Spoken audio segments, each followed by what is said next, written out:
Everyone, কেমন আছো তোমরা সবাই? আবারও চলে এলাম একটা নতুন ব্লগ নিয়ে। তো রেডি হয়ে গেছি, বুঝতেই পারছো যে আমরা কোথাও না কোথাও যাবো, দ্যাটস ওয়াই আমি রেডি হয়ে গেছি। তো এখন ঘড়িতে বাজছে 6:45। আমাদের বেরোনোর টাইম যা ছিল তার অনেকটা আগে আমি রেডি হয়ে গেছি।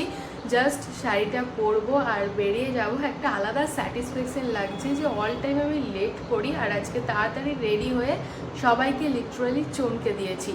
তো আজকে আমরা আমি, জয়, বুবাই, মা, আমরা চারজনা মিলে যাচ্ছি আমার এক দিদির বাড়িতে। তো খুকুদির বাড়িতে যাব। ওর বাড়িতে গাজন ছিল কালকে। তো আমাদের কাল থেকেই নিমন্ত্রণ ছিল, বাট কালকে আমাদের যাওয়া হয়নি। তো আজকে আমরা চারজন যাব। ওয়ান্স এগেন আমাদের আরও একটা লং ড্রাইভ হবে। তো আমরা বাইকে করে যাব, আর বাইকে করে যেতে আমার তো একটা আলাদাই মজা লাগে। আর তার উপরে কালকে হয়েছে ঝড় বৃষ্টি, যত ঝড় তত বৃষ্টি, তার সাথে যেমন বিদ্যুৎ চমকেছে তত বাজ পড়েছে, মানে প্রচুর বাজ পড়েছে কালকে। তার জন্য ওয়েদারটা পুরো ঠান্ডা ঠান্ডা আছে। আর আমাদের সকাল সকাল যাওয়ার একটাই কারণ, এই রোদ গরমটা যাতে না পেতে হয়, তাই একদম সুন্দর ঠান্ডা ঠান্ডা হাওয়া দিচ্ছে, সকালের বেশ একটা মনোরম ওয়েদার। তো তার জন্যই আমরা আরও সকাল সকাল বেরোবো। তো চলো ওখানে গিয়ে সবটাই তোমাদের সাথে শেয়ার করব, কি করছি না করছি। ব্লগটা স্কিপ না করে দেখতে থাকো। আই হোপ কি ব্লগটা দেখতে তোমাদের ভালো লাগবে। অন্যান্য দিন ব্লগের ইন্ট্রোটা প্রচণ্ড স্পিডে দিই, খুব তাড়াহুড়ো করে দিয়ে অর্ধেক কথা বলি, অর্ধেক কথা বলা হয় না। কিন্তু আজকে আমার কাছে এনাফ টাইম আছে তোমাদের সাথে বক বক করার।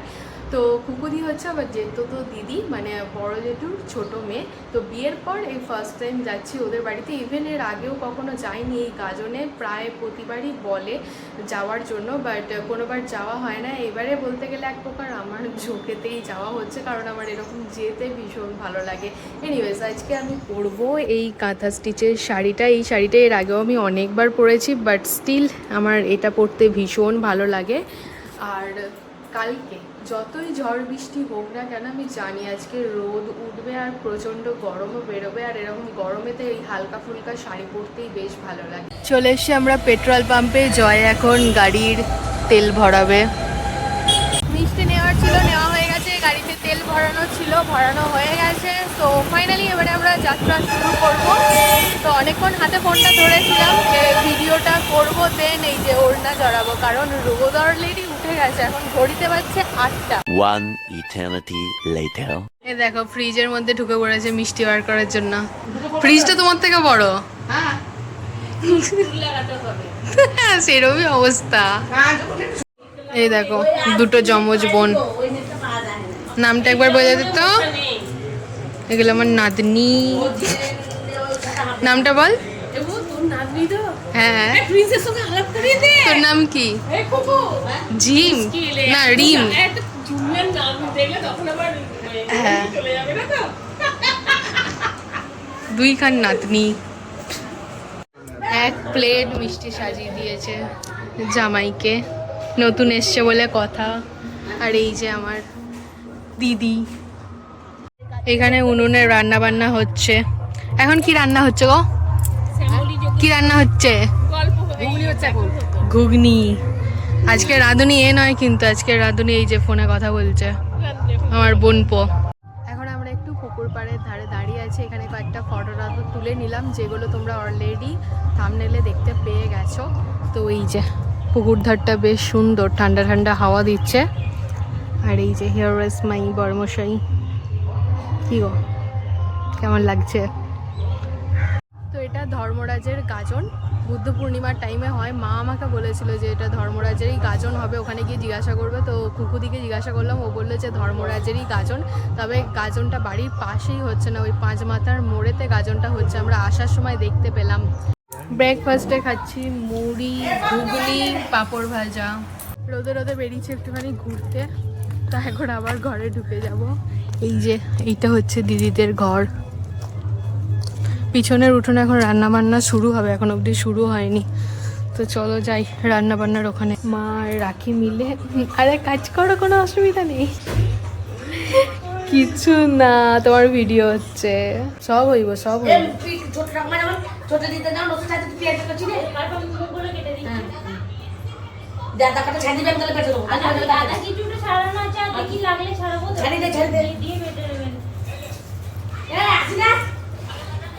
মাংসর জন্য পেঁয়াজ রসুন কাটা হচ্ছে, মা আর রাখি মিলে কাটছে, আর এই ছানা দুটো বসে আছে এখানে ফোন ঘাটছে। এতক্ষণ কোথায় ছিলে? আইসক্রিম খেলে না বিক্রি করলে?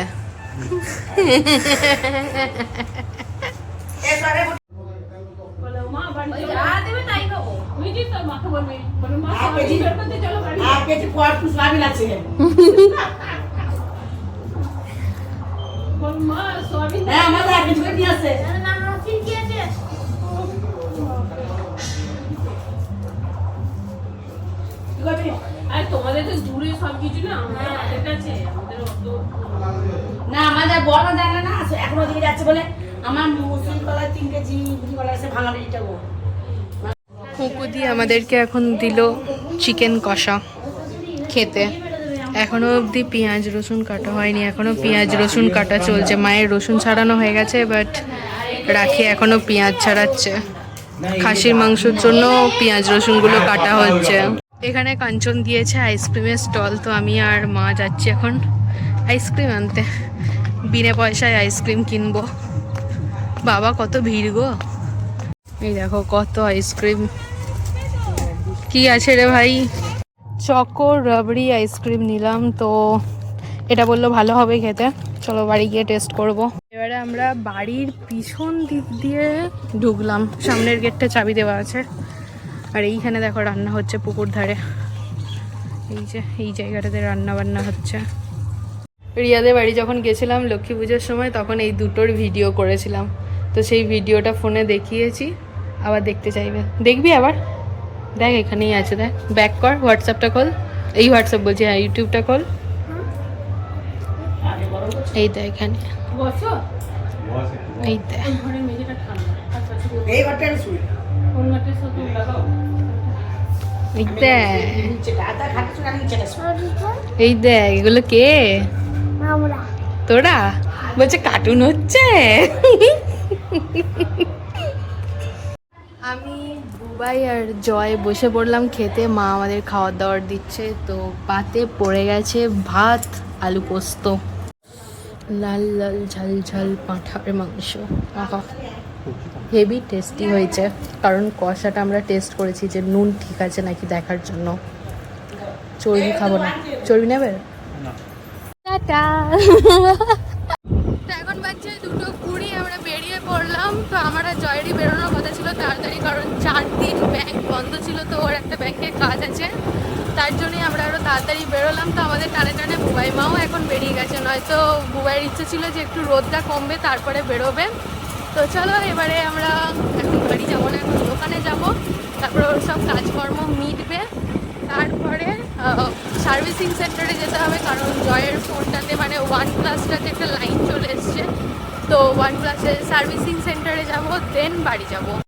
এই জায়গাটা হয়েছে ধর্মরাজের পুজো, মানে অরিজিনাল গাজনের যে পুজো টুজো সেটা এই জায়গাতে হয়েছে। এখানেই মেলা বসেছে। তো কুকুদির বাড়ির থেকে একটু দূরে, মানে ওই 5 মিনিট মতো লাগবে হয়তো হেঁটে আসলে। তো আসিনি আমরা এখানে। যাওয়ার সময় দেখেছিলাম, তখন তোমাদের সাথে শেয়ার করা হয়নি। এখন বাড়ি ফিরছি তো এখন দেখলাম, তাই ভাবলাম যে তোমাদের সাথে শেয়ার করি যে কোন জায়গাটাতে গাজনের পুজো হয়েছে।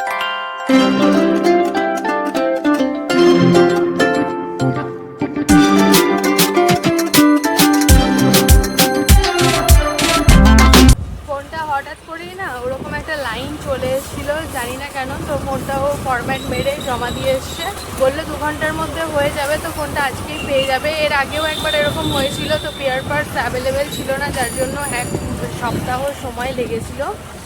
যাই হোক, তো এখন আমরা আবার একবার বাজারের দিকে যাচ্ছি, শিল্প সদনে যাব। একটা ছাঁকনি কিনতে হবে, অনেক দিন ধরে কেনার কথা চলছে, কিন্তু বেরোনো হচ্ছে না বলে কেনাও হচ্ছে না। তো আজকে বেরিয়েছি যখন, কিনেই নিয়ে একবারে ভুলে গেছিলাম। তো ভাবলাম ফোনটাকে দিয়ে দিই, তারপরে কিনবো। এই চা ছাঁকনিটা নিলাম স্টিলের, একটু সাইজে বড়। একটা স্টিলের চা ছাঁকনি নিলাম, আর এই যে অয়েল ব্রাশ করার জন্য এরকম একটা ব্রাশ নিলাম। এটা অনেক দিনের দরকার ছিল।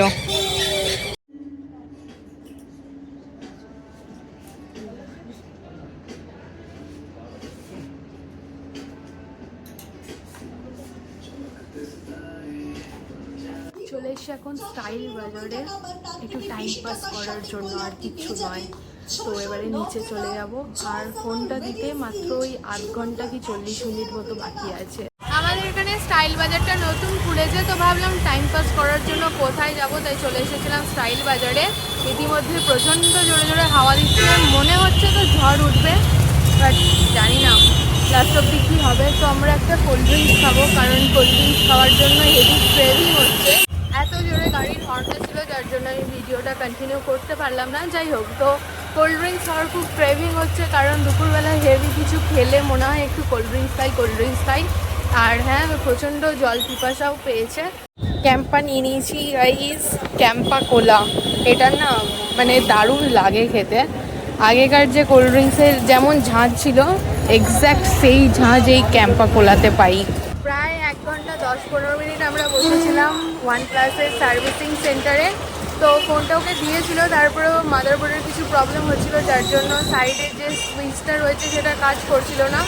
তো আবার দিয়েছিল, আবার ফোনটা খুলে টুলে ঠিকঠাক করে এই জাস্ট দিল। তো ফোনটাতে একটা ফল্ট রয়েই গেল, অনেক শখের ফোন ছিল ওর, বাট দুবার এরকম মানে লাইন চলে এলো নিজের থেকে উইদাউট এনি আপডেট। তো আর ফোনটা রাখা যাবে না। জয়ের ফোনে যে গ্রিন লাইনটা এখানে এসেছিল সেটা একদম পুরো ক্লিন অ্যান্ড ক্লিয়ার হয়ে গেছে, মানে গ্রিন লাইনটা চলে গেছে। বাট তারপরেও মাদারবোর্ডে কিছু প্রবলেম হয়েছে, যার জন্য এই সুইচটা অল টাইম কাজ করবে না আগে যেমন করতো। তো কী প্রবলেম হলো জানি না। এনিওয়েজ, এর আগে যে আমরা সার্ভিসিং সেন্টারটাতে গিয়েছিলাম, ওখানে বেশ ভালো সার্ভিস দিয়েছিল, 7 দিন ফোনটা পড়েছিল, কিছু প্রবলেম হয়নি। বাট এই সার্ভিসিং সেন্টারে একটু প্রবলেম হয়েছে, ফোনটা পিছনে মানে ব্যাক সাইডটা আর কি একটু স্ক্র্যাচ খেয়ে গেছে। এনিওয়েজ, এই ছিল আজকের ব্লগ। যদি কিছু ভালো লেগে থাকে তাহলে please to like, share and subscribe. অবশ্যই কমেন্টে জানিও যে ব্লগটা দেখতে তোমাদের কেমন লাগলো। Thank you so much for watching. Tata.